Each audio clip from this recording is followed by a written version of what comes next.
In Pakistan, everything is ruled by General Asim Munir.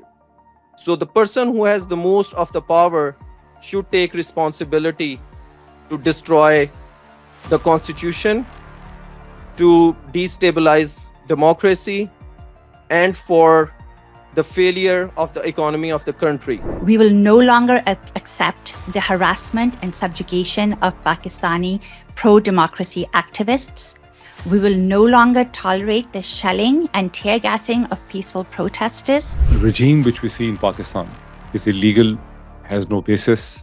But we also see that they're now a regime and a government that has no basis in the eyes of the law, which is in fact treating Pakistan as an occupied, conquered territory, is now all set to subvert the constitution and to undermine and destroy the judiciary of Pakistan. And the nation has already made their decision that they will not accept criminals disguised as politicians to be their rulers anymore. The complete breakdown of constitution, rule of law in Pakistan is in nobody's interest, especially the interests of United States of America. Regime change, whoever managed it, was a huge portion of where we are today.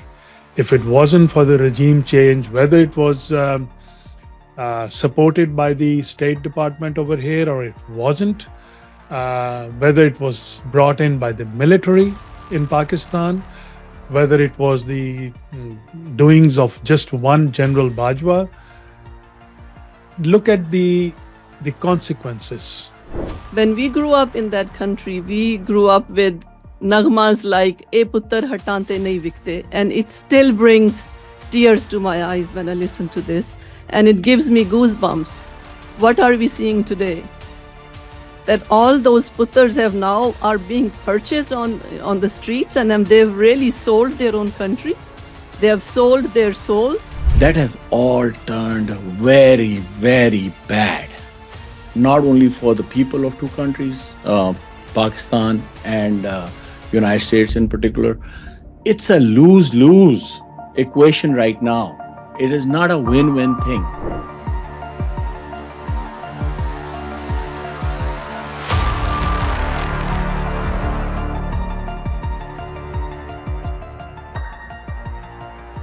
Bismillahirrahmanirrahim. Ladies and gentlemen, Assalamu alaikum. We'll start today with the recitation of Quran. Bismillahirrahmanirrahim. Wal asr. Innal insana lafi khusr.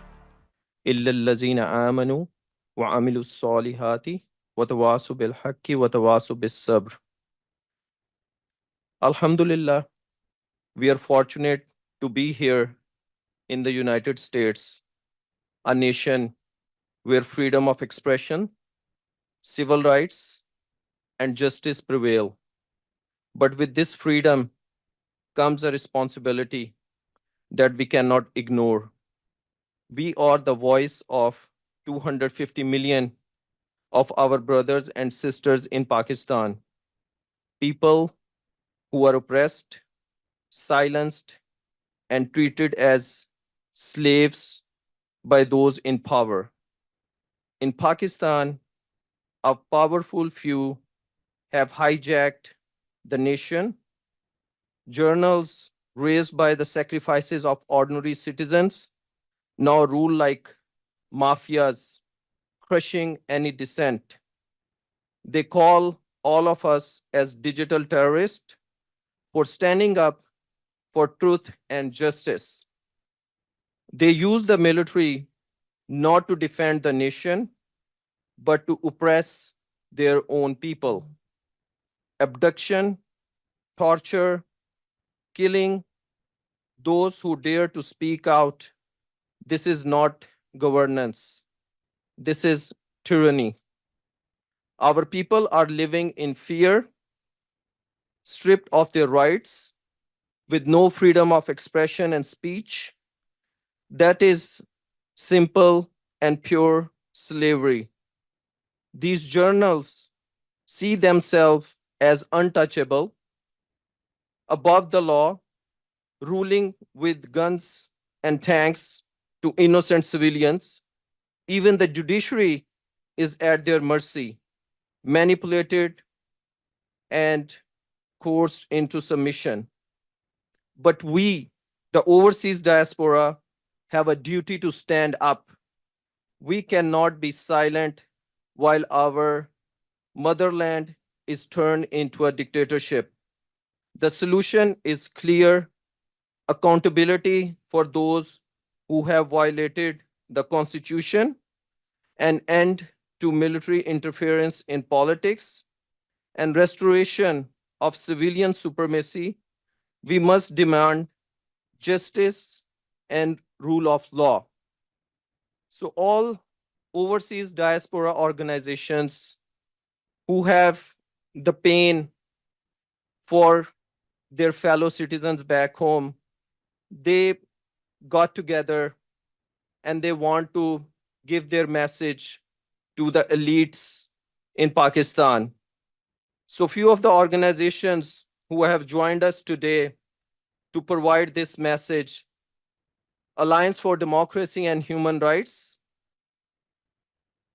Veterans for Peace and Human Rights, First Pakistan Global, Pakistani American Physician Association, Voice of Pakistani Americans, Save Pakistan Coalition, and Community Alliance for Peace and Justice, which is an advocacy group.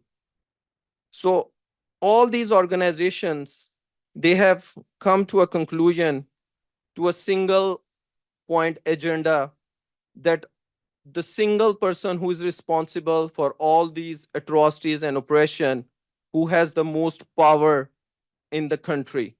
And right now in Pakistan, everything is ruled by General Asim Munir. So the person who has the most of the power should take responsibility to destroy the constitution, to destabilize democracy, and for the failure of the economy of the country.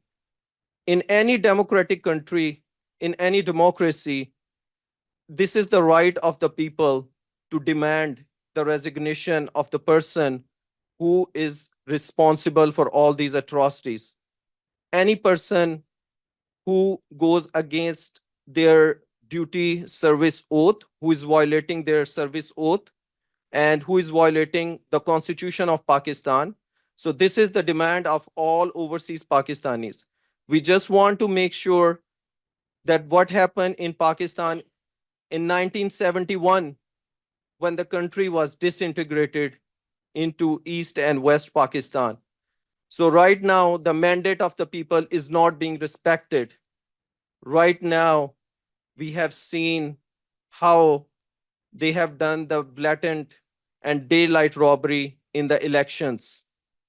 Right now, we see that if the conditions they progress like this, we are almost heading to a civil war, or God forbid, disintegration of the country. So we want to stand up and speak for the people of Pakistan. People of Pakistan, they cannot speak for themselves. There is fear, there is harassment, there is intimidation. You have seen, like, even the morality in Pakistan is gone. We have seen how the women, the mothers, the sisters, the daughters, how they have been abducted, how have they have been tortured, and how the fabric of the society is being destroyed. In any martial law, like we had 3 martial laws before, they still have some kind of rule of law and respect for the civilians. This is first time ever we don't see any human rights. We don't see any respect for the family values. So in order to go to our next speaker, we will like to invite Mahlaka Samdani, who is the Director of Community Alliance for Peace and Justice, which is an advocacy group. So I would like Mahlaka Samdani to say a few words. Thank you, Mahlaka. Thank you, Usman Bhai. Should I just do it from here? Okay. Wherever you're more comfortable. Okay, sure. I can do it from there.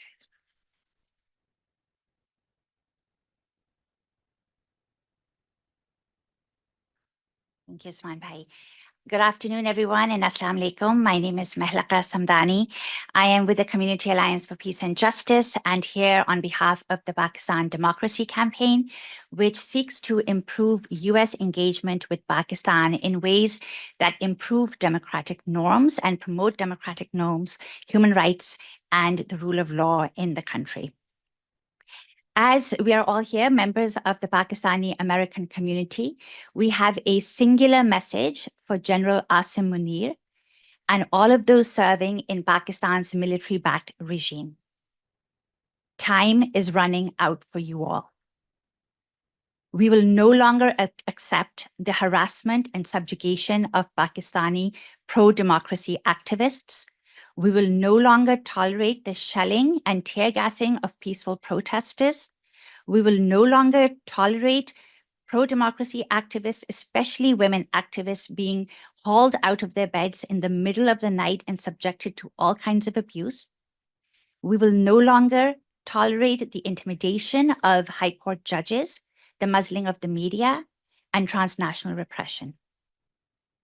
We will no longer accept the ongoing illegal incarceration of former Prime Minister Imran Khan and hundreds of political prisoners who, according to the United Nations and Amnesty International, are being held without access to their lawyers, their families, and it is against and they're violating international law in the process. The Pakistani government is.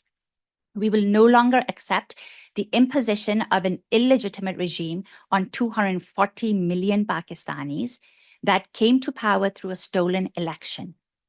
And finally, we will absolutely not tolerate the constitutional amendments that this illegitimate regime is trying to pass as we speak to further undermine the judiciary.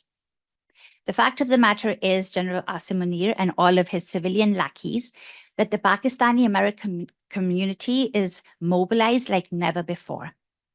We will no longer allow you to flee to the US and other Western capitals after subjecting Pakistani civilians to horrific human rights violations. We will no longer allow for you to access national wealth that you have stolen,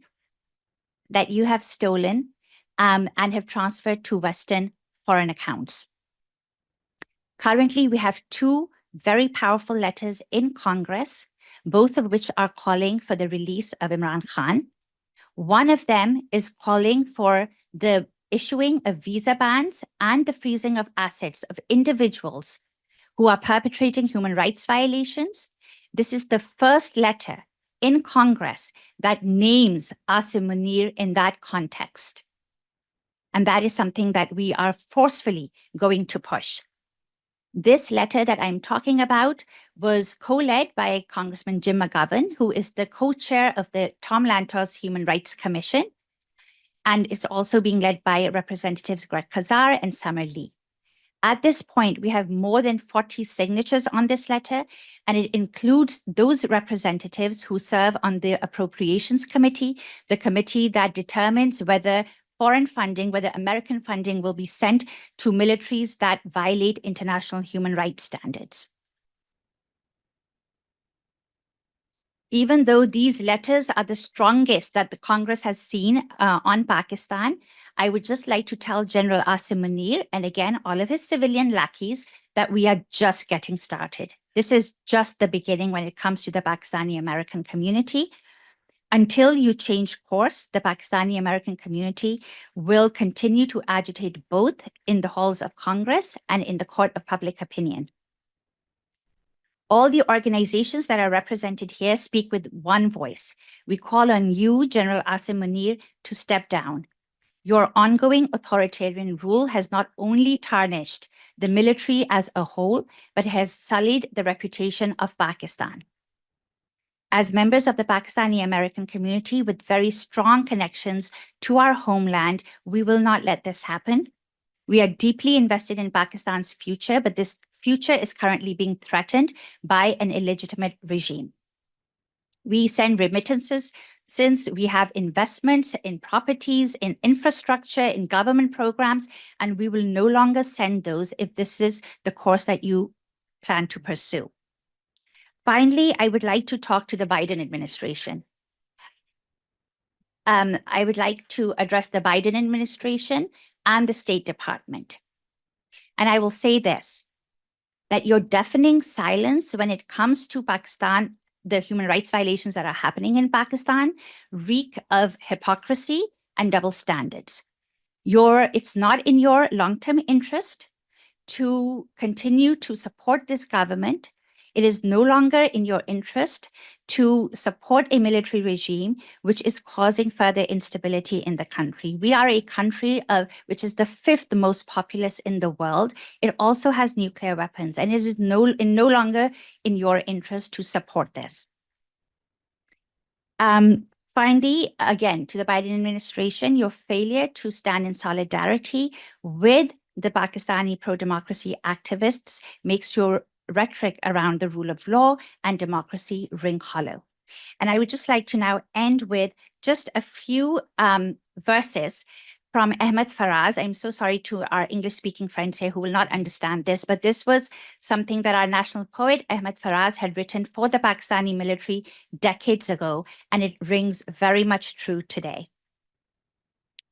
अब पेशावर से लाहौर मेहरान तक तुमने मक्तल सजाए हैं क्यों गाजियों किस शहंशाह आली का फरमान है किसकी खातिर है ये कुछ तो खू गाजियों किसकी ईमा पे है इतनी गारत करी किसके आगे हो तुम सर निगूं गाजियों तुमने देखे हैं जमहूर के काफिले उनके हाथों में परचम बगावत के हैं पटरियों पे जमी पपड़ियां खून की कह रही हैं कि मंजर कयामत के हैं कल तुम्हारे लिए प्यार सीनों में था अब जो शोले उठे हैं वो नफरत के हैं आज शायर पर भी कर्ज मट्टी का है अब कलम में लहू है स्याही नहीं कौल उतरा तुम्हारा तो जाहिर हुआ पेशवर कातिलो तुम सिपाही नहीं thank you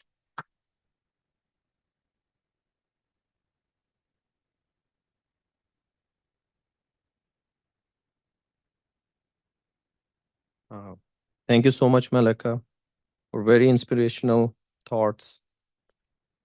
And I think the situation in Pakistan haven't changed in last 50 years. It's the same script which they were running 50 years ago, and now the same script is repeating. And our fear is that we do not want to be late this time, that the country got disintegrated 50 years ago. We want to make sure we move forward and save Pakistan this time. We all have to stand up. We all are the warriors or the heroes for Pakistan.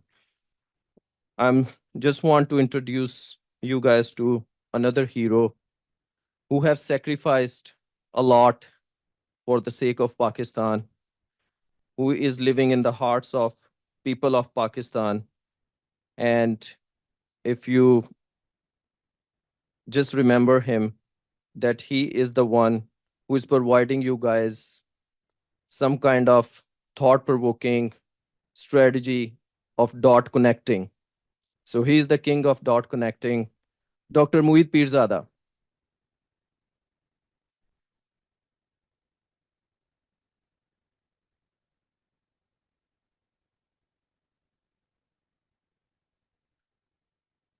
Thank you. Thank you, the panel. Thank you so much. I wasn't expecting to be called at this moment because I was late. I was trying to absorb what was going on.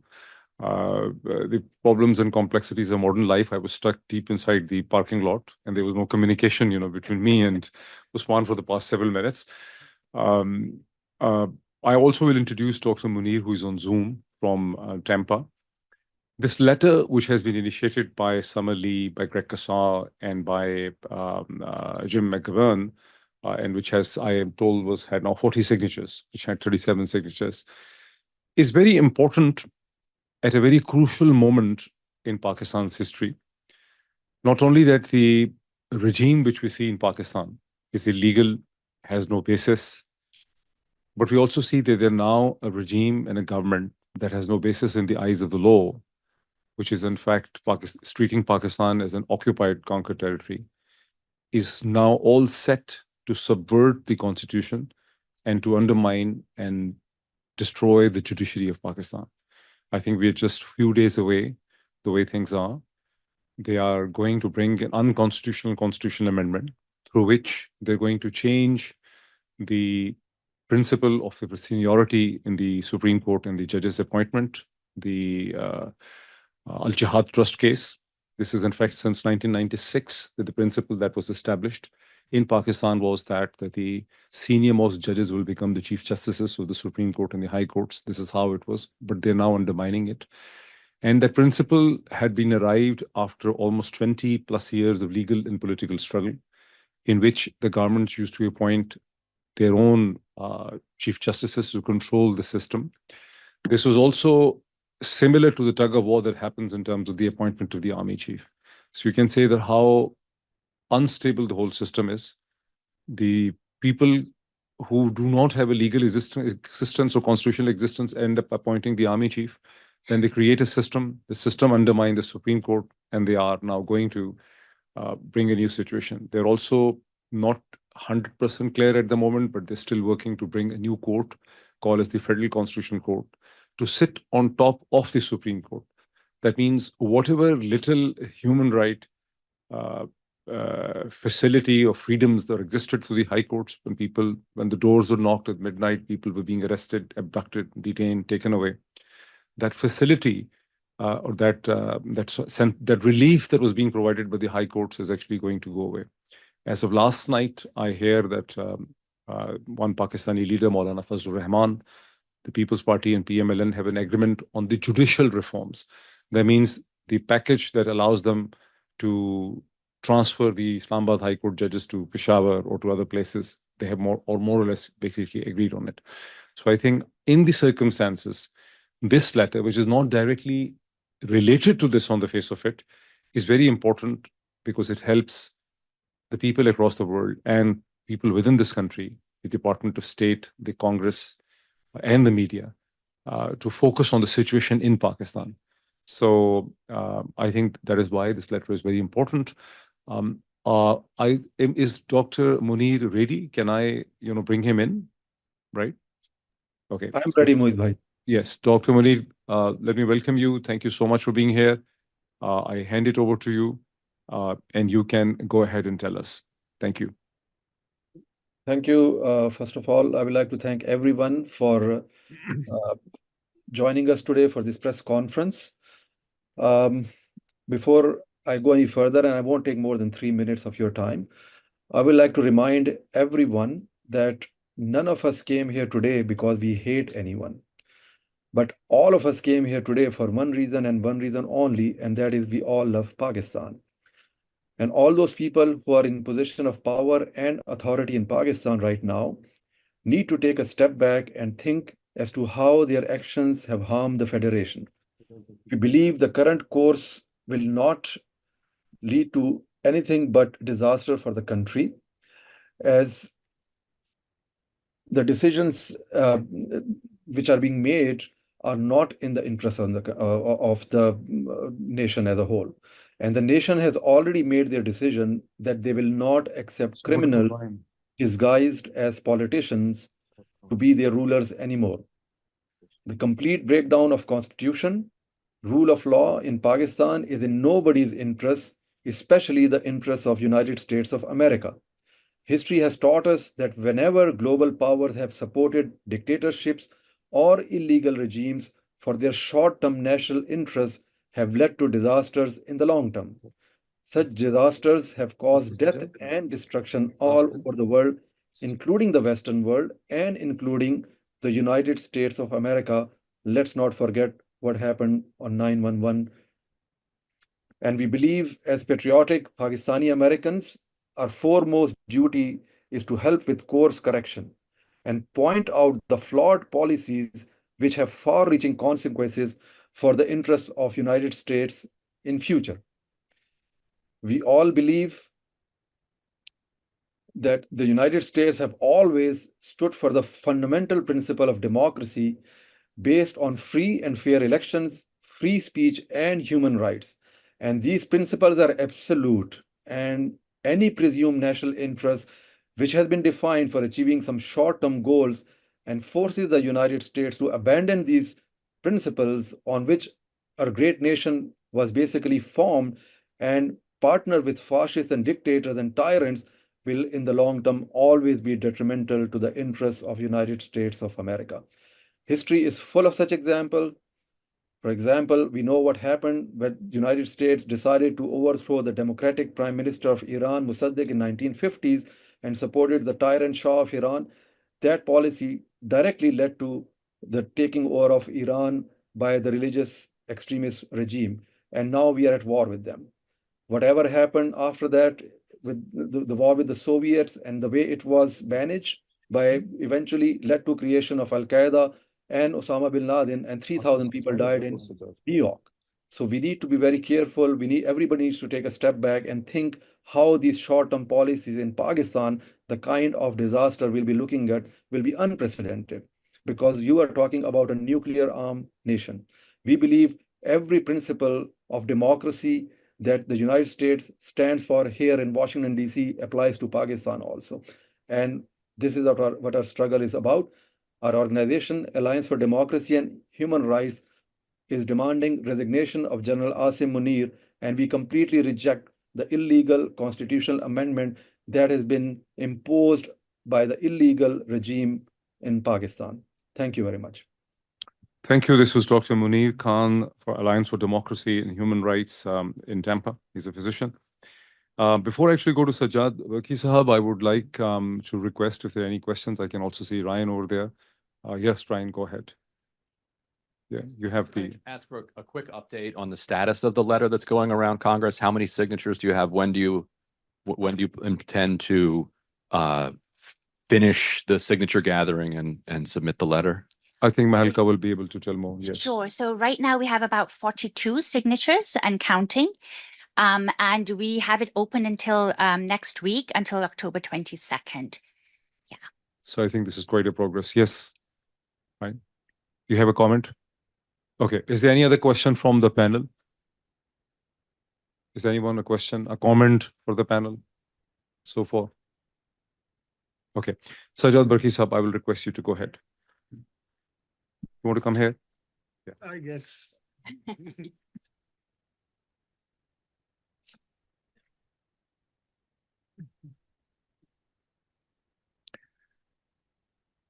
Assalamu alaikum. Good afternoon. First of all, thank you all for being here. I want to thank Dr. Usman and especially First Pakistan Global for putting this event together today and getting all of us in one room so that we can talk about something that we are very, very concerned about, meaning the situation in Pakistan, how we all can help Pakistan, what is our relationship, with the current situation over there. I personally, I represent Pakistan Tehreek-e-Insaf, although we are not partners in this event today. We have many, many chapters all across the US who work very diligently in this cause, and I, manage them, I coordinate them, and I help out with what's going on.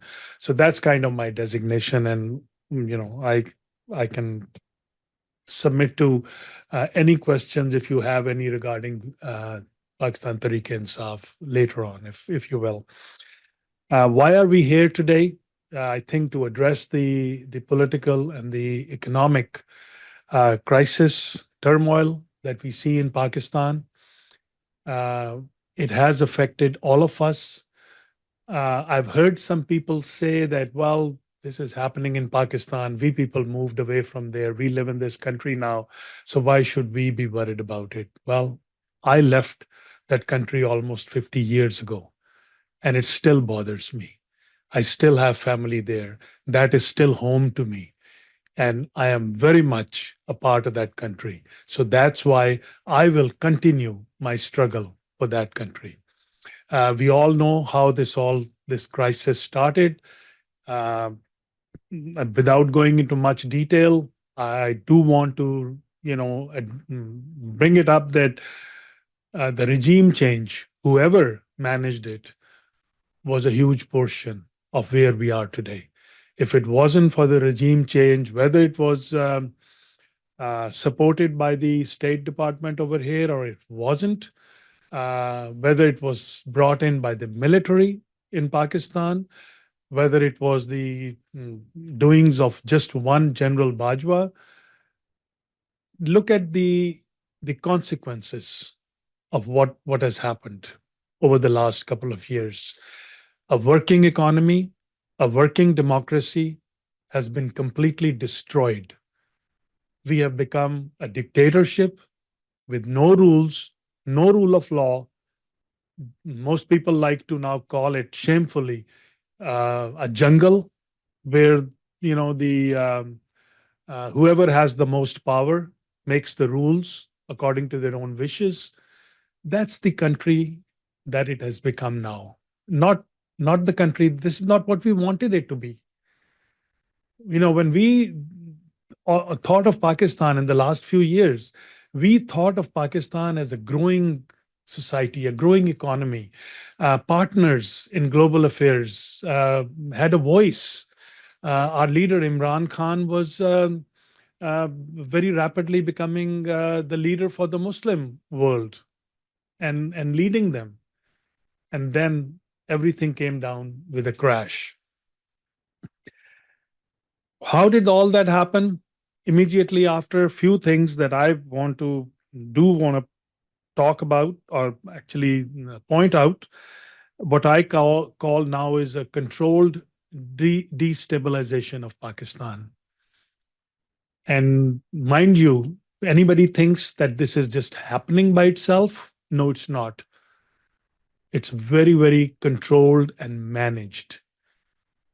We all have our guesses who's managing it. There have been abductions, wrongful confinement, torture, assassination. Let's not forget the assassination of journalist Arshad Sharif and others, enforced disappearances, very common, false cases, exile. We have examples sitting here in this room who have had to leave their home, their families, practically had to run away from that country, for fear of their lives. Harassment of the judiciary, which is, I think, an international criminal act, and it is constantly happening in that country. Why do we keep talking about all these things?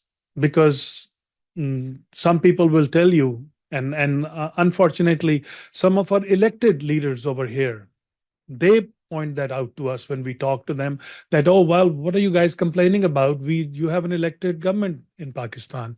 There is a parliament in Pakistan. There's a Senate in Pakistan. They're all elected. Well, they're not elected.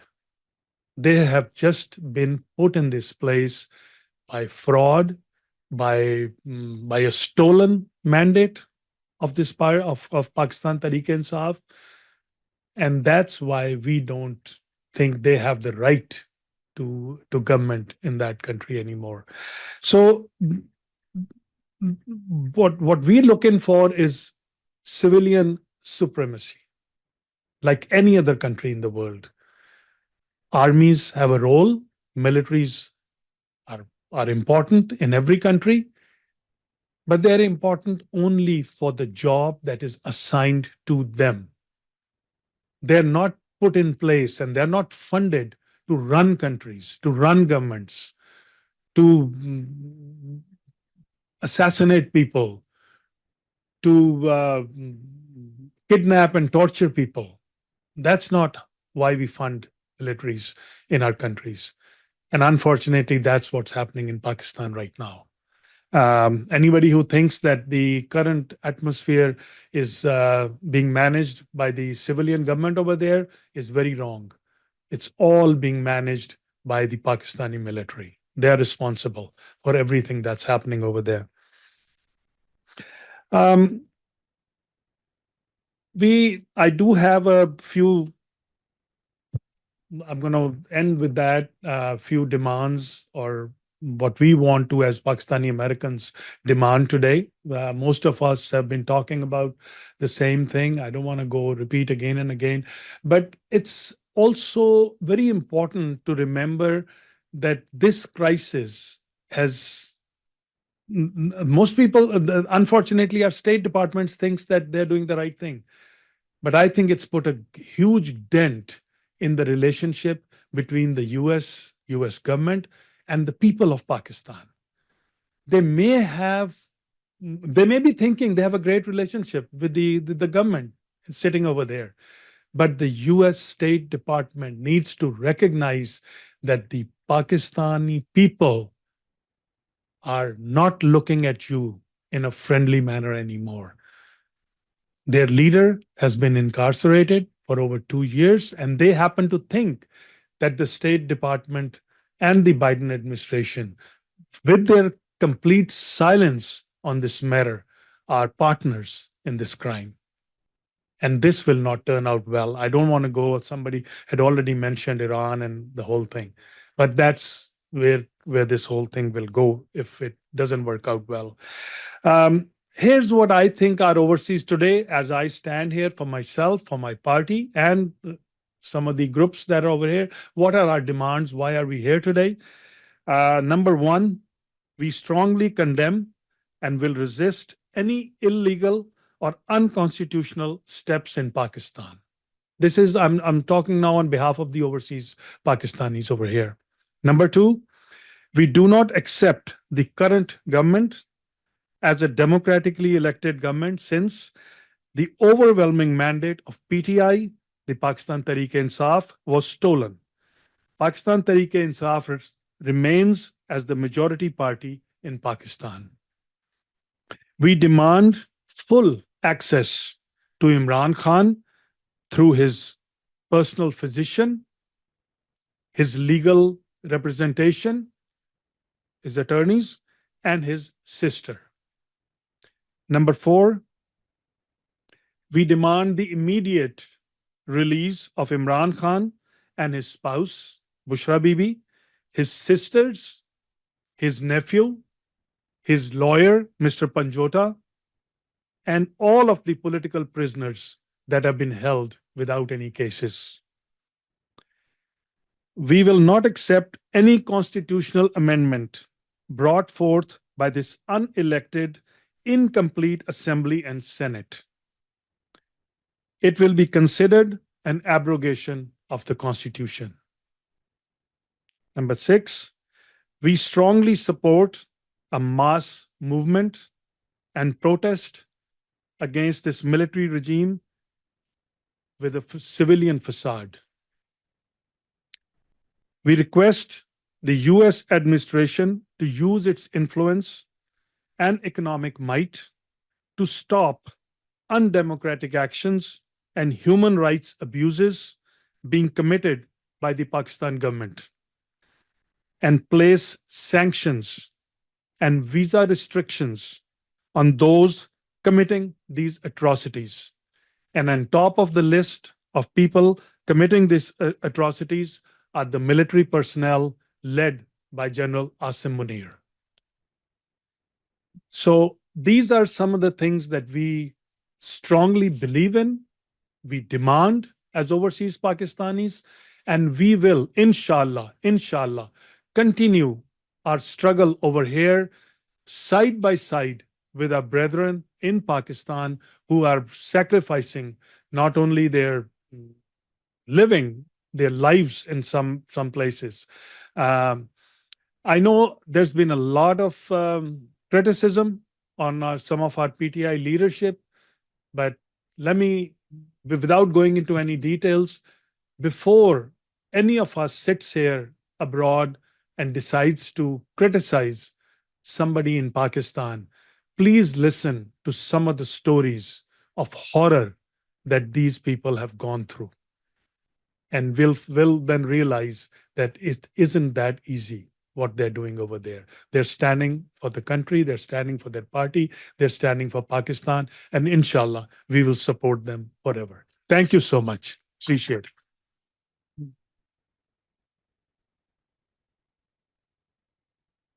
Thank you, Sajjad Barki Sahab. This was Sajjad Barki from Pakistan Tehreek-e-Insaf, also giving his demands. There was an old Chinese saying that a journey of 1,000 miles begins with one single small step.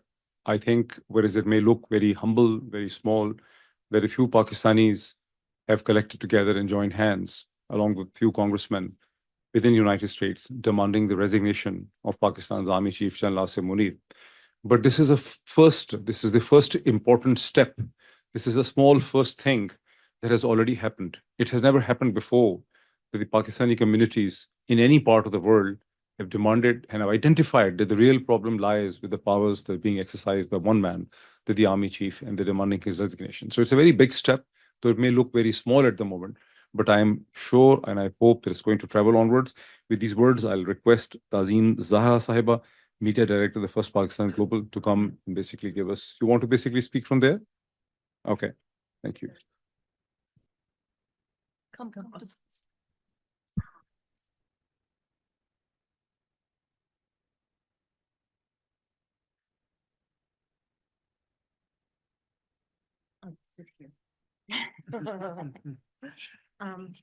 Thank you so much, Dr. Moeed. I just Bring the mic. Is this on? yeah, this is on. It's okay. Okay. So I don't have to elaborate a lot because a lot has been said by Dr. Munir, Dr. Moeed Pirzada, Dr. and Sajjad Barki. Melaka has already said a lot about what is going on in Pakistan. I just want to reiterate that in the last 2 years, we have witnessed what has been unleashed on Pakistani citizens in Pakistan. And we are also witnessing the horrible events going on in Pakistan right now.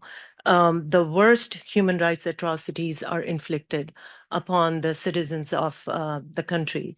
And this fascist regime is backed by a handful of army generals and a coalition of illegal government that has been put in place.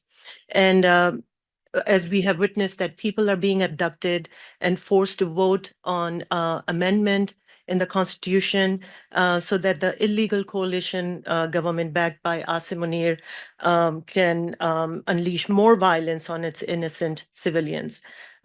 We have also witnessed a brutal crackdown on women, children, and the elderly who were peacefully exercising their right to protest. Most recently, we've witnessed a brutal crackdown on innocent students in Punjab College, where there was a young student was a victim of sexual assault in broad daylight in the basement of a campus.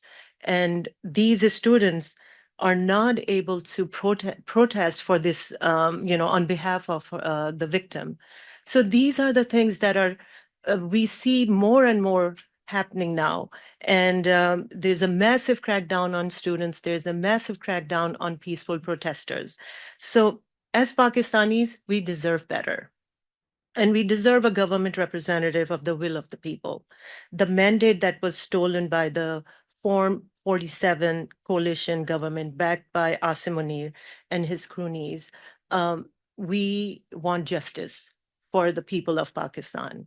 And we demand Asim Munir's resignation immediately, as he has instigated the ongoing political unrest and degradation of democratic values in Pakistan.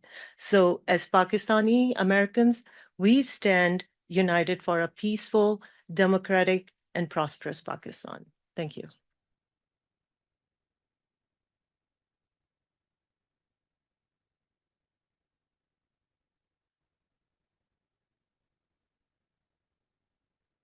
Dr. Nagmana Baja, can I request you to come here, or would you like to speak from there?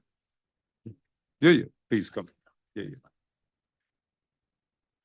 Thank you. Thank you. Assalamu alaikum, everyone. I don't know if any of you know me, but my name is Nagmana Bajwa.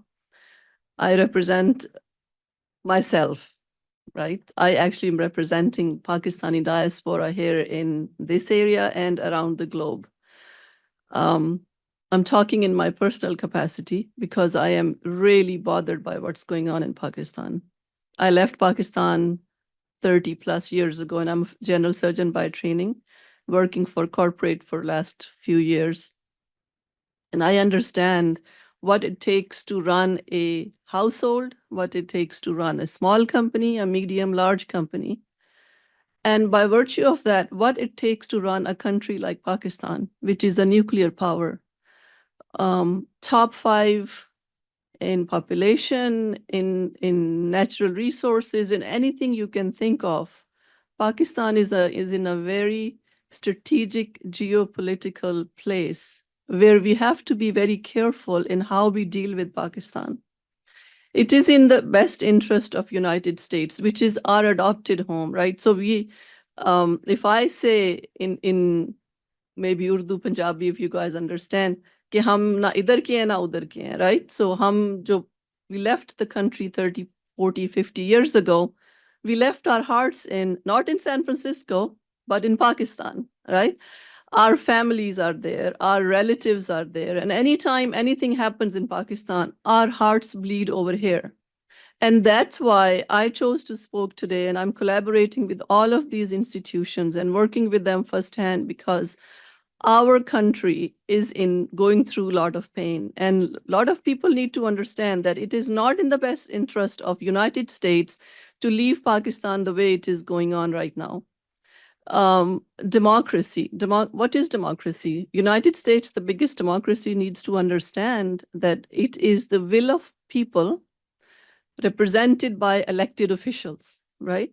And if the will of people is represented by goons and people who have not been elected, how can they be the representative in that country? And if we are vilifying it knowingly, what is going on? What is our hand?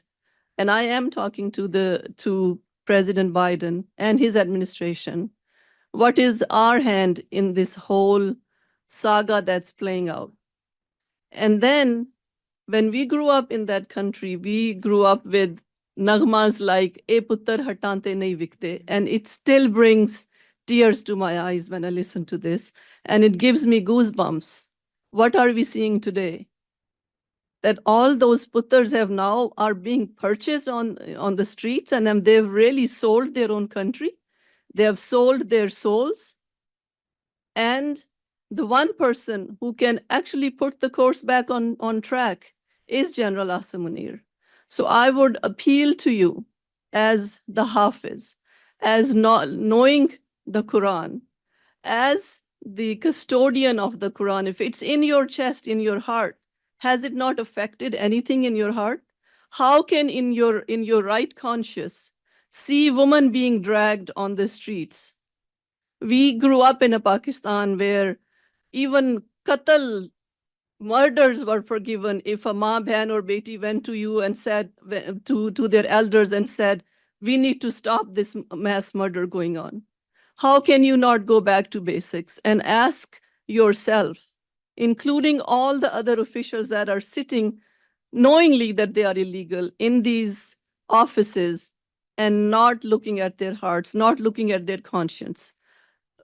Maryam Nawaz, you are a woman, and how can you see other women being treated like this, mothers treated like this?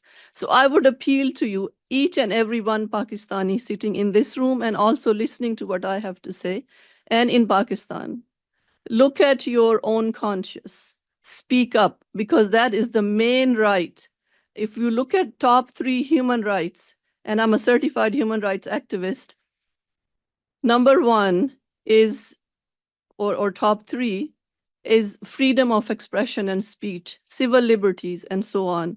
And if you can, looking at our Prophet as well, sallallahu alaihi wasallam, those are the basic teachings that he also taught. Those are the teachings that Allah wants us to speak up, right?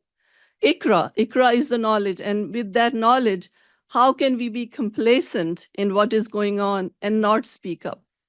So I will not say too much any further, but I would really appeal to each one of you guys to at least do your part and talk about what is not right. If we are complacent in all this zulm, we are part of the zulm then.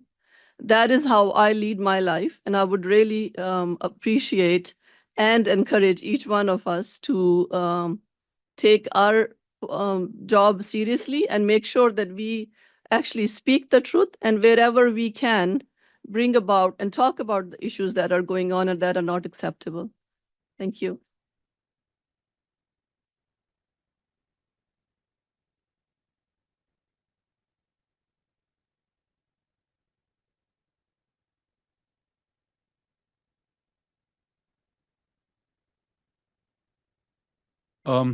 Nazish, from Nazish Riaz, the director of the Safe Pakistan. Go ahead.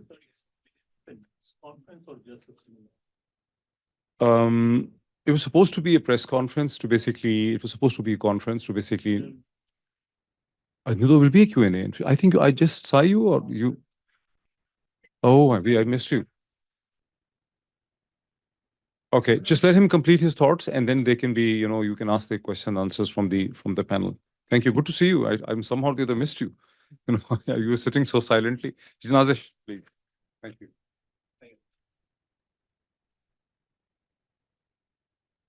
Assalamu alaikum. Good afternoon, everybody. Ahmadun salli ala Rasul Kareem. Bismillah ar-Rahman ar-Rahim. First of all, thank you, everyone, for your presence. And I would like to thanks First Pakistan Global for providing us this platform where we can unanimously speak about what we all feel.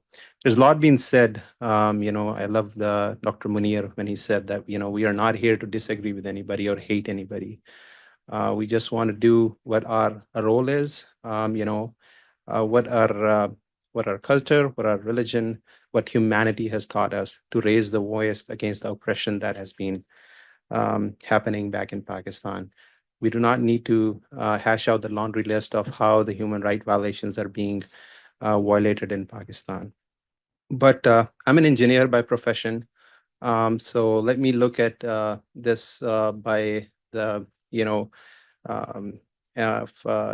lens, as Dr. Moeed says, a lens of political science he uses, but I will use it at the lens of an engineer. So, in order to identify any problem, we do 5 problems, and we do the root cause investigation and analysis on it, right?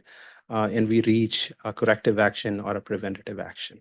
So we all know that, the problem of Pakistan, however you define it, wherever we are, in the past 60 years, if you do the dissection of it and where we are compared to, like, we are seeing a new bottom every single day.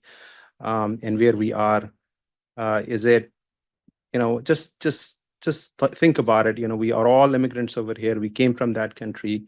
We got educated from those professional organizations. We are all successful, alhamdulillah, here in this society. Why? Because there's a rule of law, and they have provided us some platform to be successful. And the competition is, you all might agree that competition is pretty tough and pretty strained back home. And the same individuals in that society are failures. That country is a failure. What is the reason for that? If you keep on digging into 5 whys, that Pakistan belongs to become a banana state, a banana republic, and so much have been, the country socially and ethically and morally has declined. What is the root cause for that? You go on and say, because of the corrupt politicians. Yeah, okay. Who bring the corrupt politicians? You can keep on blaming Zardaris and Nawaz Sharifs of the world, but there has to be a source behind it. All this is being orchestrated by one single force. I am a keen listener of Dr. Moeed, and he always use the term that military general chief is military and military is chief, right? So unfortunately, that is what is the root cause of that country. That one person who has been given so much of power that everybody, all the rest of the generals, including the majors, including the shaheeds of that military, acts as dummies. They have to listen to his orders without thinking of their morality. They just follow that one person's orders. That is the chief of that military, and that is the real root cause. And I've, as my other fellow colleagues and parties over here have demanded, I would agree with them, and I would second them that these problems will not be resolved until we all agree and say it loud. It's time to call spade as a spade, guys. We cannot be beating around the bush, as they say over here. We need to say that, Asim Munir has to resign. He has to go home. He's the root cause of the problem. He's the problem. Thank you very much.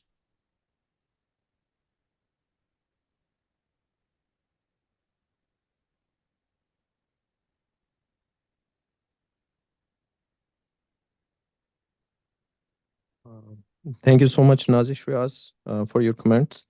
Now I would like to call the next person on the news briefing, Mr. Anwar Iqbal. So we'll get back to you. Just one or two more people left. So in the end, we have a Q&A session for about 30 minutes. So, that would be all yours. So I would like to invite now Colonel Akbar. He is representing Veterans for Peace and Human Rights. So, Colonel Akbar.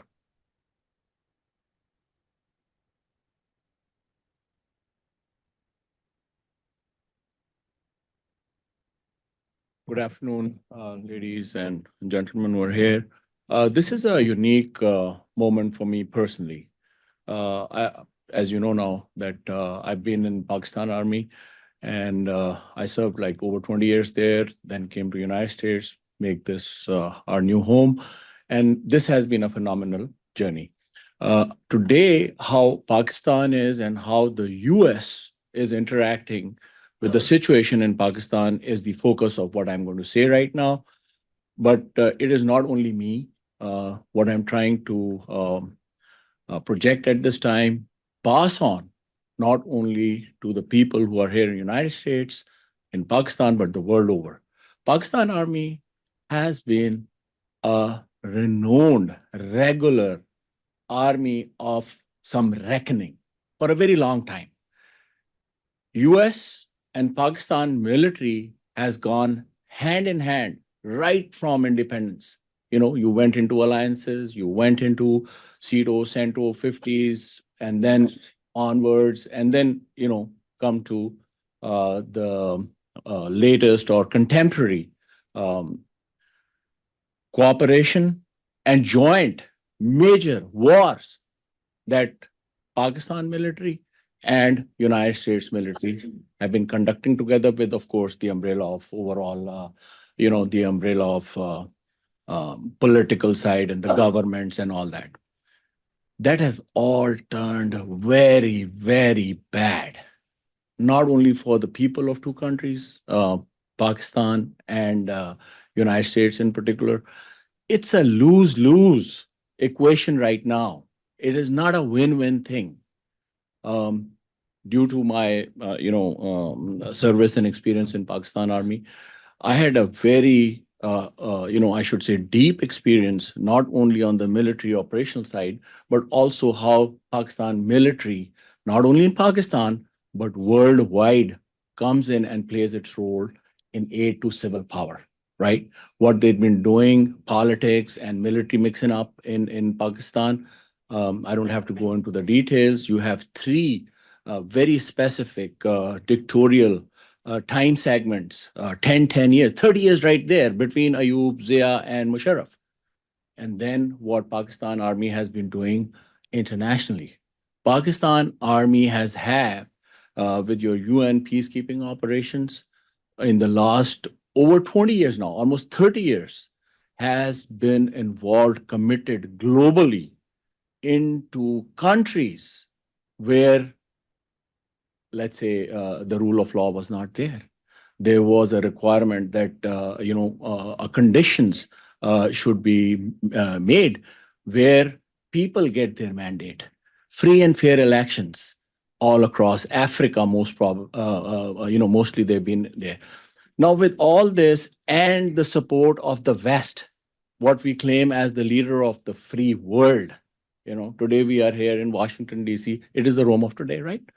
And the power projection and this leadership role that Americans, we are Pakistani Americans, we now, over decades of American life and interaction with American values and everything. So we now, these communities which have come up and give this pressure, I represent the veterans, people who have served in Pakistan Army especially, and how they have interacted with the international community of military people worldwide.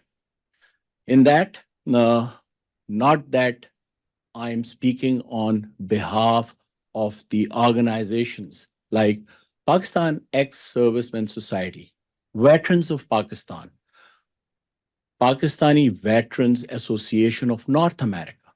Put together, these are thousands of mainly officers, the leadership cadre of military.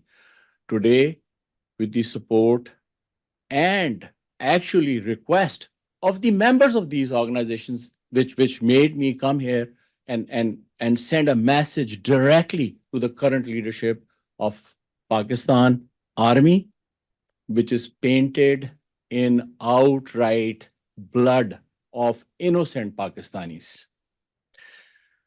The message is that the veterans and who have a lot of connection with the people who are serving in Pakistan Army, it is no more acceptable what is being done by the leadership of Pakistan Army, and on the head is General Asim Munir. General Asim Munir has lost his all ethical, moral authority. This whole, I can't even call it an institution. It has just become a supra law enforcement agency. And the way it has destroyed a semblance of a regular army, it is pathetic. And what it has entailed. The Pakistani society, as the panelists before me and the community leaders before me who had been speaking about it, that you see when a society shatters, what comes out? The law of jungle. There is absolutely no rule of law right now. We in America, leaders of the free world, when we talk about this thing that we have to support democracy, we have to support human rights, we have to support the rule of law. So what have we done? What have we done? Pakistan Army veterans, 80% of them, I can say that with a lot of conviction, today they are not accepting what Asim Munir is doing. They are not accepting even the external or the international stakeholders, how they are interacting with this illegitimate power center in Pakistan. Why? Because every day there is an escalation into war crimes. These are war crimes. You can pick up the Charter of International Criminal Court. You can go back to history. The Iron Curtain of fascism and tyranny is very clearly being drawn on 250 million, approximately, people of Pakistan. This does not have only effect in that country, not only in that region, but globally. So I'll keep it very brief. The idea to come and stand here in front of a very large audience and give a direct message and bring out the reality of the environment which is prevailing in Pakistan is the focus right now. I would also, because I've had that experience of being deployed and trained into an international arena, being from Pakistan Army and during my service, I wish today I had somebody from CENTCOM today here. I wish General Kurilla, whatever feed that he is giving into State Department is based on reality. It is not. It is definitely not. It is creating more problems. If the State Department today or CENTCOM today just pick up, it is off-the-shelf information that if a person like Asim Munir, he sits with the Prime Minister of China. China is a declared, I have no inhibition to say that, is a declared enemy, right? Why? Because how the China has changed from collaboration and assistance with United States, it's just gone to the other side. This is what the focus is, State Department or your Department of Defense. Now, At this point, there is a very immediate reset required by the West, the leader of the free world. If you don't do it, we are dealing with another North Korea. We are dealing with this coming or this emergence of the new dictatorship in Pakistan is is not going to be the my dictator, you know. It is not going to be a West sponsored dictatorship. So that thing has just been very clear. I thought I should come up. So 2 points. One is that how the veterans feel about this situation and the environment there in Pakistan. And secondly, as Pakistani American, and where we very strongly feel we are interacting with our representatives, and it is very encouraging. Actually, we talked earlier about how the our representatives are coming together and being a force to put this correction. With this, I thank you, and let's see how this goes.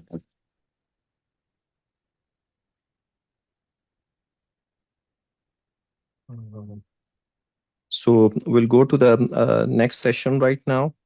Just want to reiterate things that today's event, there are different organizations and different groups which have their own opinion. And, here in this country, we have freedom of expression and freedom of speech. So everybody can come and say whatever they want.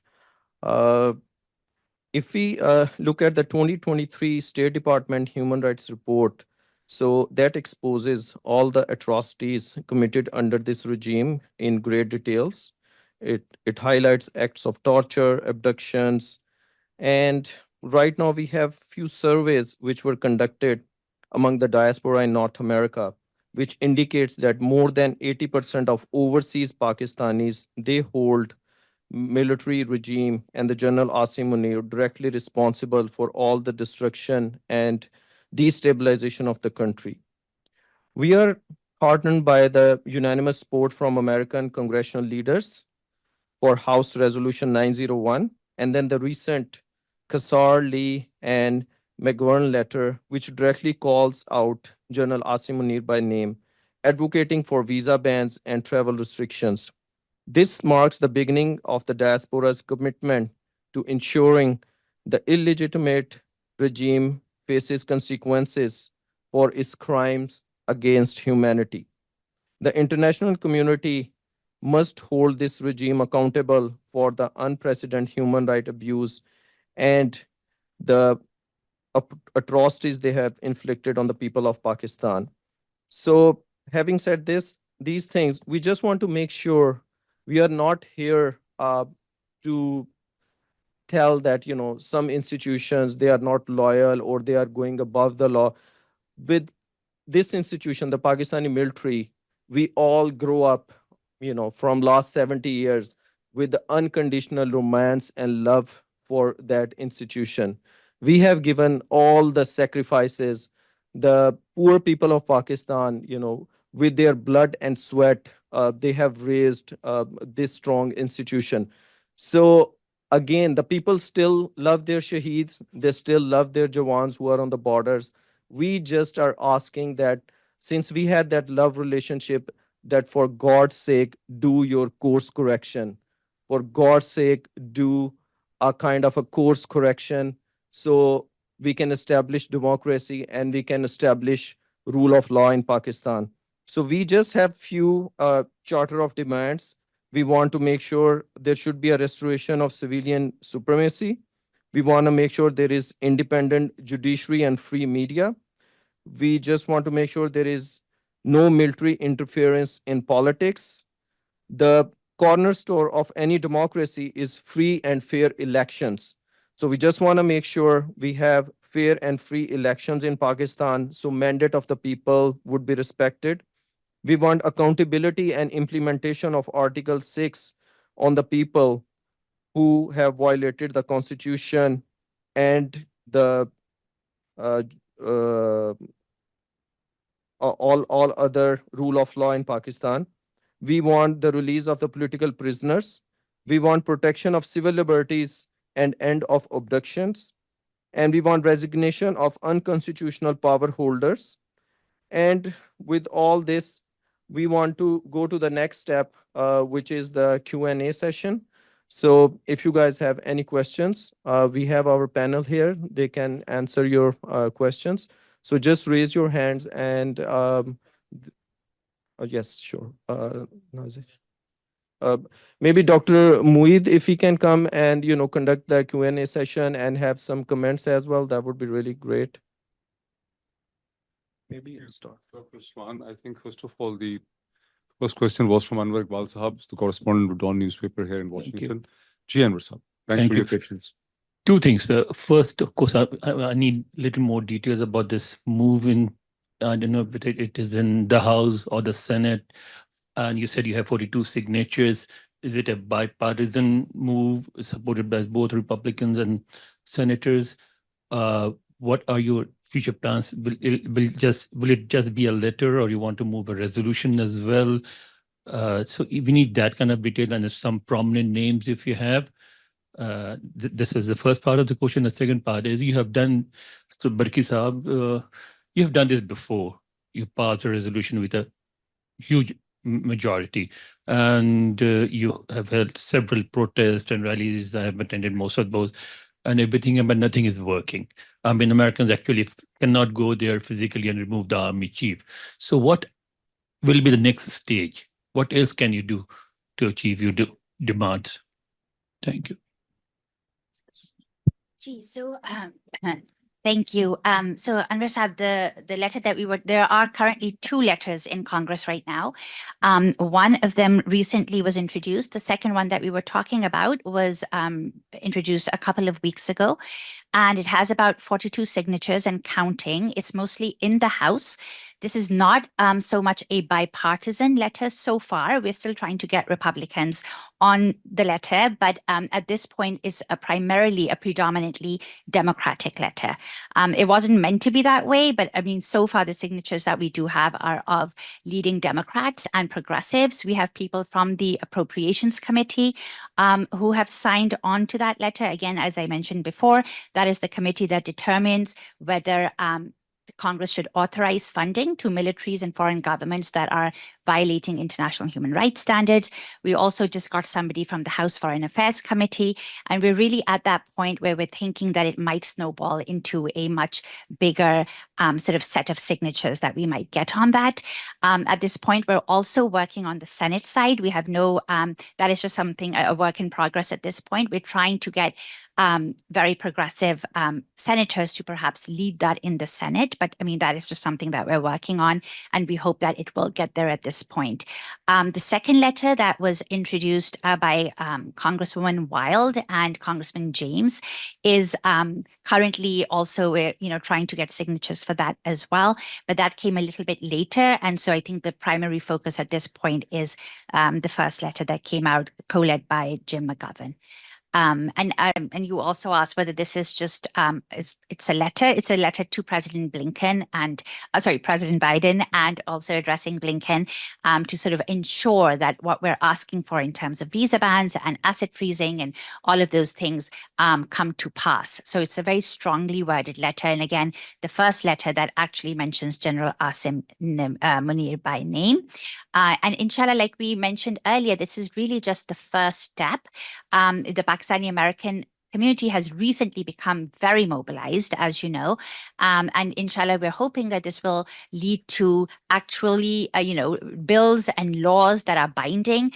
Resolutions aren't binding as such, so that is going to be the next step, as long as we have the entire community involved. So with that, I'm going to turn it over to. Well, thank you. I think Melka already probably answered most of your questions anyway. But I kind of a little bit of disagreement with you, on whether our previous activities have had an effect or not, or whether anything worked. I happen to think that yes, it is working. I happen to think that it is putting plenty of pressure on the military regime in Pakistan. And gradually we are increasing our demands over here. And I think that's what bothers them most. Until a few months ago, we never placed any demands of resignations or restrictions or visa restrictions or asset freezing over here. Now we do. And in the meantime, as you all understand, this exercise with the legislature is not something that happens overnight. It takes time. And we've gone through a learning process. We have made some friends now. We are gaining some access to Congress and to the power corridors. And we think that in the long run, this will be very helpful for Pakistan. So I think it's a fruitful exercise. Yeah, there's a question there, sir. Thank you, everyone. My name is Dr. Jalal. I first of all want to congratulate First Pakistan Global for putting this together and bringing such an amazing panel. What I was pleasantly surprised the most today in this press conference was the fact that this is the first time I heard people actually mentioning and saying it out loud who the actual culprit behind all of this, what the mess is that's happening in Pakistan, which is General Asim Munir. With somewhat a slight disagreement, I know that PTI has put in a lot of effort in the last 2 years. Unfortunately, we really haven't seen a lot of impact on the ground. Mr. Imran Khan is still in prison, and the situation there seems to be getting worse for him, as well as the situation. So a lot of us who have family in the military and understand the mindset, sometimes, in Urdu, it says that, wo sharafat ki zaban, like the more you show patience and tolerance. So I guess my question is, moving forward, now that we've overcome this big hurdle of actually mentioning General Asim Munir, what should be some of the steps that we take as Pakistani Americans and then sort of like lead the effort in Pakistan? I understand the limitations they have because of the fear of their livelihood and lives. What guidance would you say moving forward for the Pakistani community? And I would love to hear Dr. Osman's thoughts on this as well. Thank you. Thank you. Yes. Thank you so much. I think the Pakistani American community, they have evolved in the last 2 years. If you make a comparison before 2 years, we were just like a crowd. But in these 2 years, with all these 2 years of fascism, and when the democracy was backsliding, the community emerged as a unity. So in the future, when we see that Pakistan has a democratic government and rule of law, so this is a strength. The diaspora emerging as a unity is a strength. So we can really work to improve the economy of Pakistan, and we can develop more trade relation based on our the recent penetration with the lawmakers and with the Congress. As far as the other question concerned, that what's going on in Pakistan with the political prisoners and what else we can do, I think being a community, as with morality and ethics, what the Pakistanis can do, they can do a social boycott of all the people who are involved in the regime, all the politicians who are doing those atrocities, all the military people who are involved in those abductions and kidnappings and killings, and at the student level, you can kind of boycott, their families who are part of this. So they should feel that heat, that, the community is boycotting all their activities. And secondly, we can see we have investments in Pakistan. We want to double our investment in Pakistan, but with this law and order situation, with this democratic crisis, people are pulling out their investments from there as well. And then the third thing, if the military is not going to stop their involvement in politics, then the people can boycott their products, the garrison products. They have so many products which are in the market. They own so many businesses. So at least community can do those activities. I know they cannot raise voice, they are being treated like slaves, but they can do these things. They can boycott tourism to Pakistan until the condition improves. We want Pakistan to flourish, but not under this fascism. Thank you. Yeah. No. I in fact want to ask a question to Parkisa, but you go ahead, please. Basically, can you hear me? Yeah. So basically, all the speakers basically said that Malaika Samdani and Barkisa especially said that all these things are happening in Pakistan. You explained all the events, and obviously I agree with and I share thoughts, whatever you said. Anwar Bhai also asked a question, but I think that is not answered yet. As a journalist, I have in my mind that you repeatedly said that you will not accept now. So, what will you do? I know what is happening on the level you are trying to convince the legislators here and things like that. But what do you mean by saying this that you will not accept now? I have another question, but Yeah, this is a question to Parkisa, right? I assume. Yeah, difficult question. Well, yeah, I know it's very difficult. I wish I had a great answer to this. Only thing we can do, see, we have to, the way I see it, I can only do what an overseas Pakistani can do. I am not on the ground in Pakistan. I am not somebody that can go march in the streets over there. I'm not somebody who can, go and shout slogans over there in D Chalk. I do my share from here. And how do I do that? I show the people in Pakistan that we stand with you. It is just an increased strength for the crowds over there. What I also try and do myself personally at my level is engage the youth of Pakistan. And I'm very happy to see that we've seen that in the last few weeks. Maybe it was because of a certain incident also, but the youth of Pakistan is finally beginning to come out. And I don't think anything will change in Pakistan until the youth of Pakistan come out. They are the only ones who can bring change. People like me, we already have, we'll do our share, but we have our limitations. It's the youth of Pakistan, inshallah, that will come out and bring change, and we'll support them. That's all we can do, sitting abroad and try and force some kind of legislation here in this country, if we can. We're trying. So, please go ahead. like as a journalist, we have to support anything democratic, like the PTI since long protesting against the unconstitutional moves. PTI is in Pakistan is demonstrating and protesting against the efforts to make a unconstitutional constitutional amendment. So this is their right. But one of the speakers here, Tazeen Sahiba, mentioned a rape incident in Lahore, which I understand is really controversial thing, and there are no solid evidences. But because she has said this by using a platform of an organization, if she knows about the name of the victim or any specific details, because I think that a political movement which is based on facts and which is demanding its rights and is protesting against something undemocratic, if it will base its slogan on an incident which is not proved, it will ultimately hurt that movement. So, may I ask what is the name of the victim of the rape incident there? I would like to answer that question, Moeed bhai. Yep. Yeah. Please go ahead. Yeah.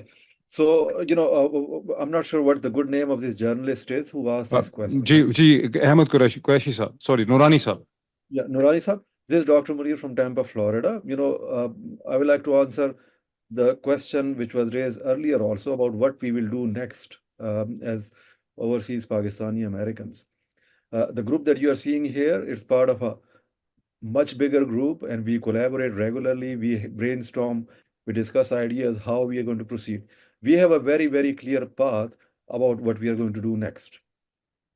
Right now, step one is engagement with Congress, impressing upon them the need to uphold the Constitution of the United States, which includes the Bill of Rights. Right now, we are at stage one, and we are finding the like-minded congressmen, and everybody else around them also is gradually rallying around us. HR 901 was a great success for the community. We are only going to build upon it. Initially, we are very, very careful about not naming any individuals in Pakistan for, the obvious reasons. But unfortunately, despite our patience and hoping that there will be some course correction and some people will take a step back and think that maybe their actions are harming the federation and they will start taking the right decision, they did not. So now we are escalating. We are naming the person we believe is directly responsible. This is only going to escalate. We are not only here in Washington or across America, we are across the entire globe. We are collaborating with our friends in Canada. There is a petition in Canadian Parliament already asking for visa bans and other sanctions against the army generals. We are working on Parliament in Australia and in United Kingdom also. These efforts are eventually all going to join together and be a much bigger movement. So this is step one only. It is only going to escalate. Our plans are very simple. Next, we are going for collaborating with certain institutions, including international organizations, and we will most likely be filing lawsuits against the individuals who has committed these crimes. And then we are also going to start holding seminars with these organizations, including different organizations which are focused on democracy and human rights. And we will make sure that the mainstream media also start talking about it. Then we are going to build upon that even further.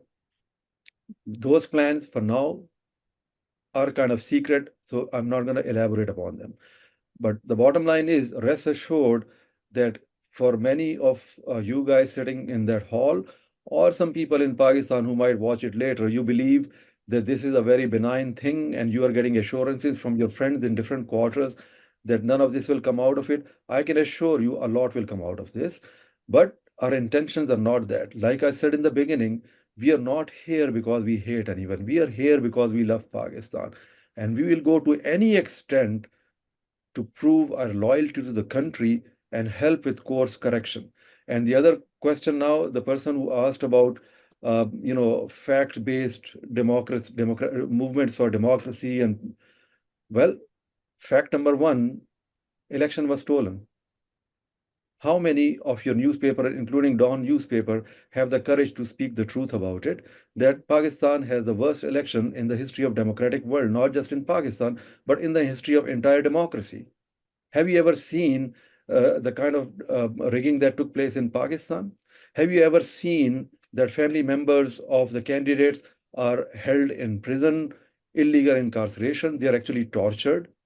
Have you ever seen a judge whose family members has their private parts electrocuted so that they can give decisions in favor of the military junta which is ruling the country right now?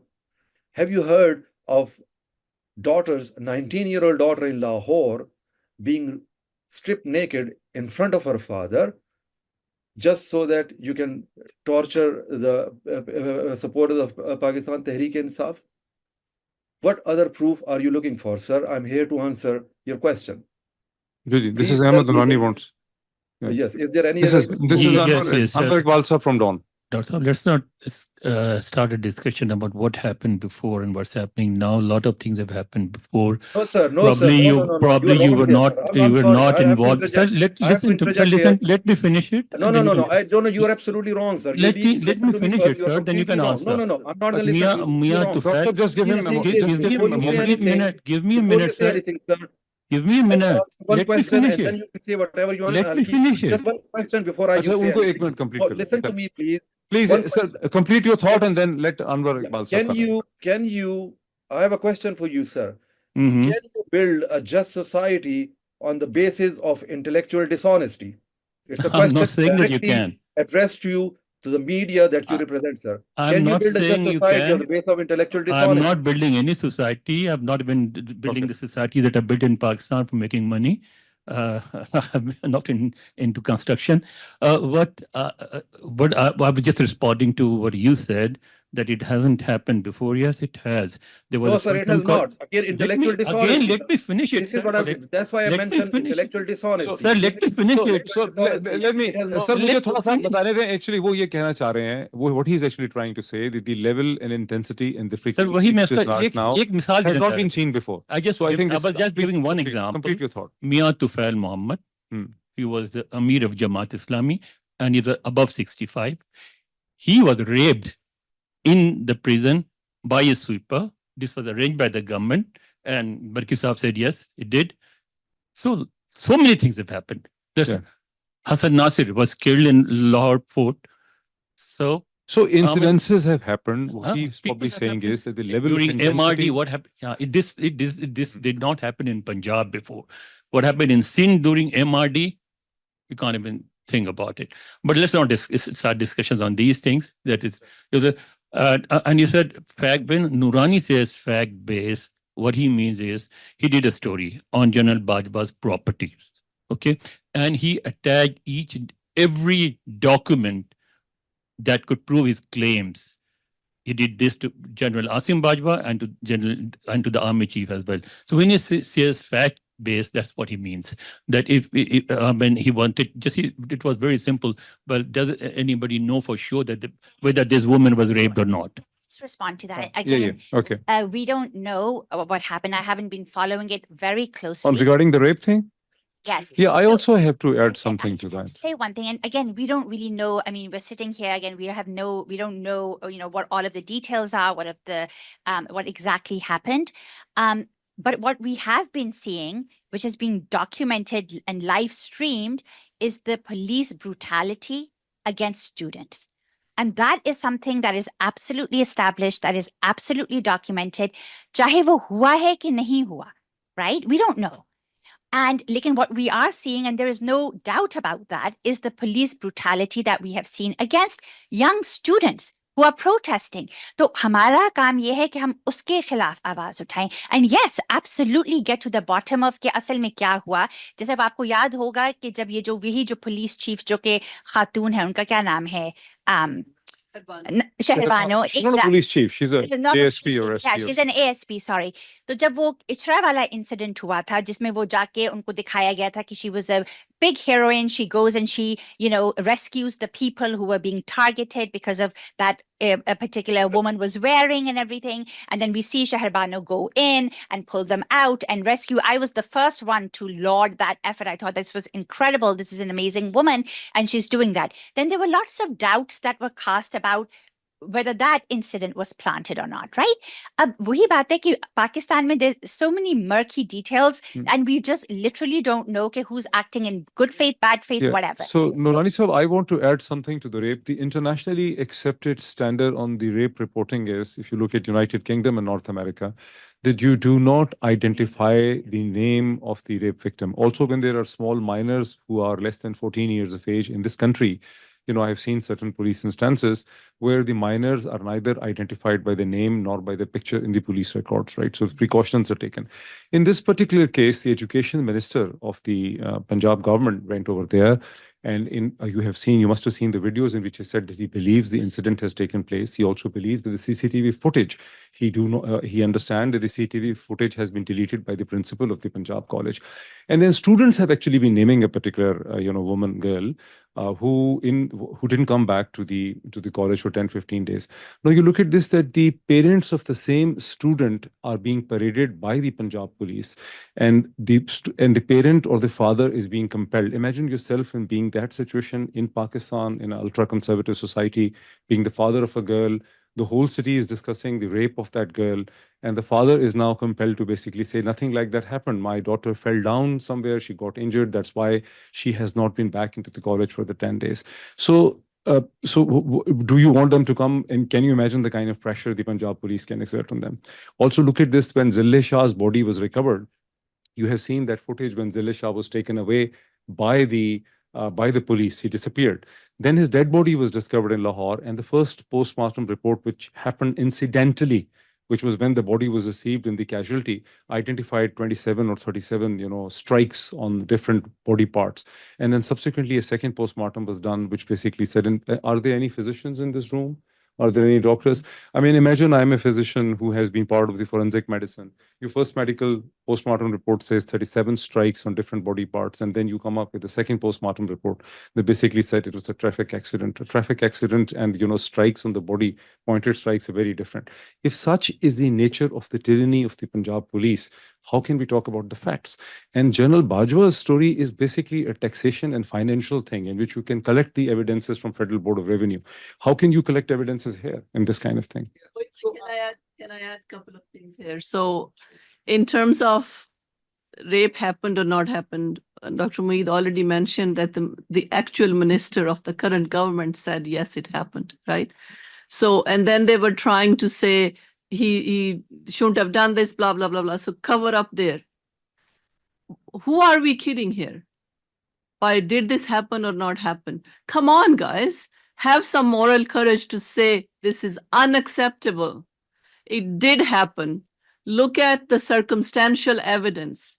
This is how you prove a case. Who is benefiting right now? Who is the owner of that college? Who is the son of that owner of the college, and who does he is relative of? He is the damad of Maryam Nawaz. Is anybody in this room willing to say that they are going to say and do the right thing? I am not, and I will say it out loud. The second thing is, when the press conference was happening and they called a girl who said previously had released a video that I was the witness and here is the evidence, was brought in with a mask, sitting next to a woman that's my mother and I am the daughter, and I am saying, no, I was not the witness, but this other girl was. And Maryam Nawaz reaches out, turns her mic off and says, no, there was nothing happened. What does that tell you? Same thing, Shahbaz Sharif had done that exact same thing in the past, right? So these kind of things in Pakistan, coming from the areas that we belong to, yes, now the awareness is much more than it was before. 10% of the rapes are reported, maybe even less. Only 1% are convicted of all of these, and only from families who don't have any backing, right? Anybody who has any kind of knowledge, they try to hide those kind of things. And this is what we need to speak up but about. this would actually be taking us very far away from the actual, subject. I think we would like to conclude. Any more comments from here and any more questions? Yes, I think just a very short comment. If I'm not wrong, I think the question that Nurani Saab had posed was that, are we building a movement on the basis of this incident? That's, I think, what he was. No, sir, we're not. We're not. And we're not even trying. This is a movement that started on its own without any participation of the party or the political leadership. So it is a movement by the students who feel like they need to come out and show their solidarity with the victim. So no, we're not basing any of our movement on that. Okay. I'll reach the school. Bye. Dr. This is Zahir Java. As Executive Director, Friends Club, Washington, D.C., I want to register some sentiments. What's going on in Pakistan against political activists, people who they were jailed. And secondly, I have a question.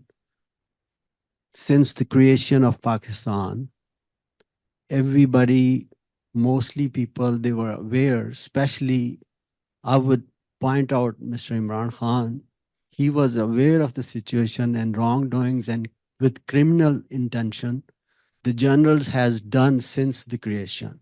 So having all those information, how come Imran Khan has given first hand to General Musharraf, and then secondly Bajwa, and then gave him an extension? Then after that, now being in power, what he has done to stop this. Rather, when he was ousted from the Prime Minister office, he has taken very seriously all those wrongdoings. Thirdly, I would ask Miss Hamdani, who you expect who you expect more from Democrats or Republican for the resolution you are going to file? So just for, I'm curious. Moeed bhai, the first part of the question I would like to answer, then Mehlika can Yes, answer the second part. yes, Dr. Munir. Yes, we are not spokesperson for Prime Minister Imran Khan, so we cannot speak on his behalf as to what he was thinking. We are here about what happened in Pakistan against democracy and human rights in the last 2 years, and we'll be very happy to answer any question regarding that. Thank you, Mehlika. Go ahead. This question was To Sajjad Barki, you mean like he's asking is to the PTI. Yes, yes, go ahead. But well said. Thanks. Yeah, I think this is probably not the platform to be discussing this, because this is not a, I am here, as a overseas Pakistani myself. This is not a platform of PTI. But generally, just to make a comment on what you said, please remember that when Imran Khan, you mentioned he supported Musharraf. But then he again, at that time, let's not forget, he changed his mind and retracted from that very quickly. And he initially supported him because General Musharraf said he will bring accountability.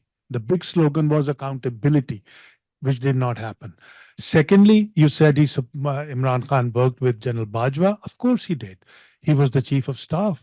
He was, somebody who was very important in that country. And I would love to see we develop a tradition where the prime minister of the country and the chief of staff of that country can work hand in hand. And I think this is exactly what Imran was trying to do at that time. Unfortunately, he didn't know that, or didn't realize that he was being deceived, that there was a conspiracy going on against him. So, to blame him for supporting the generals, I think we all have a responsibility to support our army.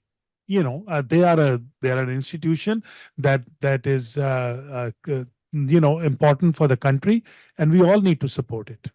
But not their interference in politics. Yeah, obviously, I'm as an institution, yes. Okay. Anybody has any question? Nazish, can you please give them? Ji, Barrister Ihtisham. Assalamu alaikum. My name is Barrister Ihtisham Amiruddin. I've been a lawyer in Pakistan, also an anchor person. My question is to Sajjad Barki Saab, and maybe Dr. Moeed can also answer that as a journalist. We've been looking at the political strategy of PTI for the release of Imran Khan. I was talking to somebody today in Pakistan, and the gentleman is a supporter of Imran Khan, and he was so frustrated that he said that I think that now Imran Khan should crack a deal, because if the people are not coming out on the streets for his release, then why should he only sacrifice behind the bars? So that is the sentiment of the supporter of Imran Khan in Pakistan, whose confidence in the PTI leadership in Pakistan is kind of shaken, number one. Number two, whatever strategy PTI has devised in Pakistan, we've seen that after the protests that took place on the 4th and 5th of October, things have changed for the worse for Imran Khan, and particularly for his family as well. His sisters are in jail right now also. So my question is that today it is in the news that Maulana Fazlur Rahman has also agreed upon with the government upon the constitutional amendments. And with those amendments, the government is trying to take away the power of suo motu jurisdiction of the Chief Justice of the Supreme Court of Pakistan, number one. And they're trying to get the authority to appoint the next Chief Justice, because up till now, Al-Jihad Trust case was being followed, which says that the most senior judge in the Supreme Court is going to be the Chief Justice of Pakistan. But now they're trying to give this authority to the parliamentary committee, that out of the three most senior judges. They're actually bringing it 5. Okay. So because they bring Yahya Afridi, so they want to expand the list to 5. All right. But the news that I've read, it talked about 3. So, Maybe they've so narrowed even if it's 3, it gives the discretion to the parliamentary committee to select somebody as the Chief Justice. For example, if they're not happy with Mansoor Ali Shah's interpretation of the law, they might pick the one on the second or the third. So my question is that whatever strategy has been devised by PTI in Pakistan is not. I understand that it's a struggle and it will take time and it needs tenacity and stamina, but things must be seen to be going in the right direction. Right. So that is my first question. So PTI USA agrees with the strategy of PTI Pakistan or not? Number one. Number two, my question is that we've seen so many PTI supporters in USA talking about the fact that if Trump takes over as the president again, that is going to be very helpful for PTI to raise to bring Imran Khan out of the bars. So is PTI USA working on those lines? Is there any dialogue or any kind of an effort being put in with the Republican Party? Are we going to, if, for example, Trump comes into power, are we going to see any change the way American administration is treating PTI or Imran Khan right now in Pakistan and the way they're going to treat it after the elections, if there's a possible political change, if that change happens? Okay, Barrister Tisham, I have to pick my daughter from the school, so I want to add something over here, which will help you. And that's a very difficult question because most of the people have not really grappled with that question so far. But I would like all of you to think on that question. In the last 24 hours, Pakistan and India have developed very good optics at the SCO, where the Indian foreign minister that came to Pakistan after almost 9-10 years, they have engaged in a very warm optics. So the Sharif Zardari Asim regime have delivered to Washington, London, and Brussels what they actually wanted for all that time period, and which, as per my analysis of international relationship, was actually the principal factor and motivation behind the regime change operation in Pakistan, because Imran Khan's government was caught in a very difficult situation with India after the 5th August 2019, and it was not politically possible for them to make any move as they were being asked to embrace India, engage them for trade, connectivity, and all that. In the last 24 hours, things are now moving in that direction. So while this panel and many of the Pakistani Americans, I do not know if Dr. Munir is still there, are thinking of raising the issues with the Congress, and the United States Congress has actually resonated and responded when you raise the issues of the human right, the rule of law, the fairness in the election, because these are the fundamental cardinal principles to the American way of life and constitution. But the American executive is looking at the bigger picture, and the bigger picture is containment of China. And the containment of China is possible by giving an expanded role to India and South Asia. This is a very deep-seated paradigm in American thinking because of the Monroe Doctrine. They believe that, any power can only become a great power when it has unfettered access to two oceans. So United States has access to Pacific Ocean and the Atlantic Ocean. China has access to the Pacific Ocean. They wanted to have access to the Indian Ocean. So Pakistan was the only country that was providing them the strategic space. So by taking over Pakistan, by bringing in India into Pakistan, you block the China's rise to the global power aspiration. So now, since the regime in Pakistan, so all the human right violation, the constitution destruction, the lack of parliament and anything will be ignored by Washington, London, and Brussels, which is actually being ignored. So I think this is something which you have to seriously think and reflect, that what would be the largest political party in Pakistan thinking in terms of India, and how will it take its position in Washington and within Pakistan? Because I do not think you can resist it anymore. You cannot take a position against India-Pakistan relationship. The moment has been lost. But the people of Pakistan have not really grasped. They have been thinking upon Israel and Middle East and other kind of nonsensical issues which had nothing to do with the regime change. It was not related to Russia. It had nothing to do with the Russia trip. Donald Lu merely knew that thing is happening. He blurted it out. He was not nearly the main, but PTI had been spending lots of money in focusing on Donald Lu and things like this. So I think that I just added my question to your question. So thank you. I mean, there's a lot of questions. Of course, Dr. Moeed, I agree with a lot of what you've said. I think these are things that we will have to be looking at in the future. As we all understand, the main issue between Pakistan and India has always been Kashmir, and that is one issue that Imran Khan stood firm on. I wonder if this current government that is sitting there and the army establishment will give up on the issue of Kashmir, or will they make a settlement on it somehow with India? And unless they do that, it'll be very difficult to convince the people of Pakistan that everything is fine between Pakistan and India, and let's make friends and move on. So the struggle will continue. I agree with you that yes, the Americans are. This is their deep desire to make India the controlling factor in that region. And that's why most of the things that have happened in the last few years, we've seen that. But I think this is something to be looking at in the future and studying. And I think PTI will also be very seriously looking at this. I personally, again, this is not a PTI thing. I personally feel like there's no reason why neighbors should not have friendly relations.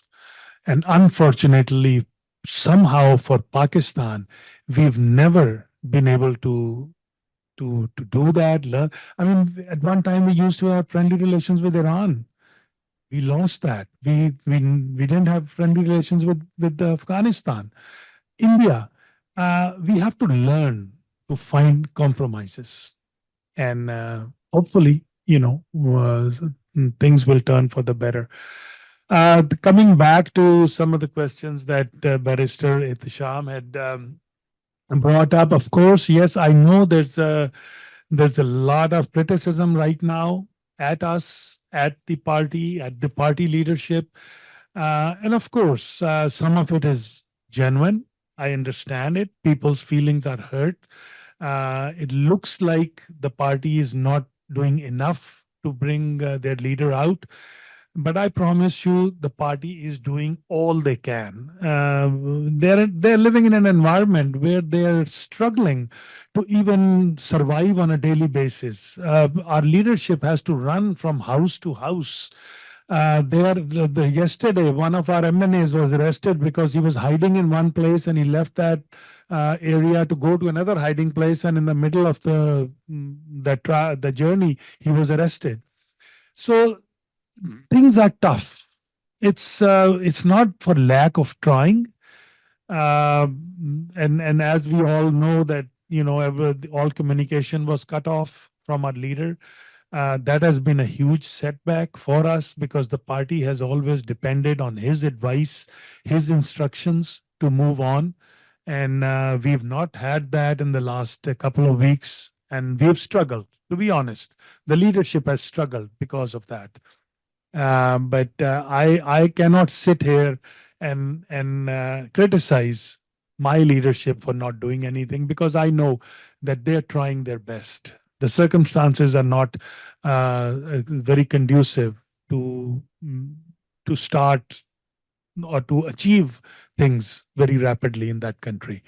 Hopefully, there was some other thing that you had also brought up. Oh, the Trump factor. Yeah, well, let me put it this way. No, we are not. We're not counting on anybody. I hope Anwar Bhai doesn't report me tomorrow as saying that if Trump comes, Imran will be freed. No, we're not looking for that. Neither have we ever gone to any of these administrations looking for help for just Imran Khan. We are in touch with both parties that are running with the Kamala Harris and with the President Trump's camp. We do feel that we may have a better chance with President Trump coming into office only because we know the history of the other camp. We know their policies. We know what they're going to do, and it's not been very conducive to what we want in Pakistan. So we are hoping that if President Trump does get elected, he will have a different policy, and because of his previous relationships with Imran Khan, maybe he'll help out Imran and the party to at least bring in a democratic way of life in Pakistan. So, but we're not counting on any one party as such. Thank you so much. With this one, we just want to give the concluding remarks. First of all, I would like to say special thanks to all the volunteers from First Pakistan Global and the Community Alliance for Peace and Justice. Malaka, she flew, and Barkisab, he flew from Texas as well. So thank you so much. And just last couple of things that what we are doing right now is for the love of our motherland. We are doing all this to stand with truth and justice. And this is not a responsibility given to us by any political personality or a political party. This is for all of us is a divine responsibility. So this is a responsibility which is given to all of us by Allah subhanahu wa ta'ala, that when there is injustice in the society, when there is oppression, we have to stand up for that, whatever resources you have. Before, that in the past, the prophets, they used to come and establish justice in the society. So now, after our last prophet Muhammad sallallahu alaihi wasallam, we're not going to get any more prophets. So this is mutual responsibility for all of us to stand up against this oppression, stand up against these atrocities, and help your brothers and sisters in Pakistan to regain their democracy, rule of law, justice, and peace. And with all that, we hope that they will adopt the thing of truth and reconciliation, and then we can move forward with the democratic and progressive Pakistan. Long live Pakistan. Thank you. Assalamu alaikum.